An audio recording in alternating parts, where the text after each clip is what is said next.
Minutos de Magia. Ouça trechos de livros sobre esoterismo, ocultismo, bruxaria e neopaganismo.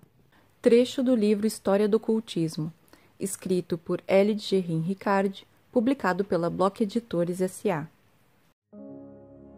Os caldeus e os demônios. Ao lado das práticas que tinham por objetivo conhecer o futuro, gozavam de um lugar de destaque as conjurações dos espíritos maus por meio de talismãs ou de fórmulas. É que, como todo o Oriente, a Mesopotâmia era povoada de demônios. Havia o destruidor, Alau, o guerreiro, Telau, o armador de embustes, Masquim. As fórmulas de conjurações eram compostas em forma de ladainhas contra o Utuk-Mau, o rei dos demônios. Os loucos, o fato se repetirá nos belos tempos da Inquisição, eram tratados como possessos e eram pronunciadas palavras de exorcismo. Os talismãs eram também uma moda muito corrente de proteção contra as forças do mal. Certas pedras e, sobretudo, alguns bolos de barro sobre os quais se tinha gravado palavras de conjuração afastavam os espíritos maus. E, do mesmo modo, a água do Tigre, o rio sagrado, o Nilo dos caldeus. A doença, do mesmo modo como a loucura, era atribuída à influência maléfica de Utuk.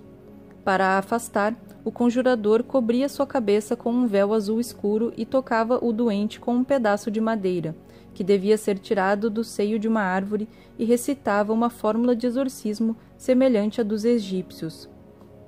Dava-se também ao doente uma bebida adoçada no mel. O mel foi sempre tido como alimento dos deuses. Um outro processo mais curioso era também usado. Era o de esculpir a imagem do demônio, a mais horrenda possível, a qual era aplicada na parte doente. O destruidor se horripilava com sua própria imagem e fugia. Os caldeus, mágicos e principalmente astrólogos, desempenharam um papel considerável na difusão das ciências ocultas. As guerras médicas que, como se sabe, foram uma revolta contra a dominação persa das colônias gregas da Ásia Menor, que pediram a ajuda dos gregos do continente, puseram em contato de modo prolongado os gregos e os caldeus. Foi assim que a astrologia penetrou na Europa. De outro lado, os judeus e os árabes que tinham estado sob a dominação assíria receberam também dos magos os rudimentos da arte de ler o futuro nos astros. Na Idade Média, eles ensinarão aos povos civilizados as práticas esquecidas, os segredos perdidos da velha Caldeia. Desde os primórdios do cristianismo, os gnósticos e os talmúdicos se inclinarão sobre as tábuas astrológicas e ainda mais sobre as traduções latinas.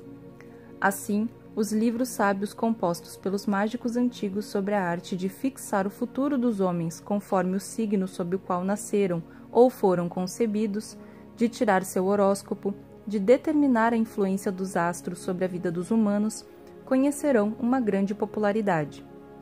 Mas nascerão ao mesmo tempo inúmeras obras apócrifas, reeditadas ainda em nossos dias. Tanto os primeiros como os últimos, depois do eclipse dos primeiros tempos da Idade Média, reaparecerão no século XVI, numa Europa em delírio de astrologia.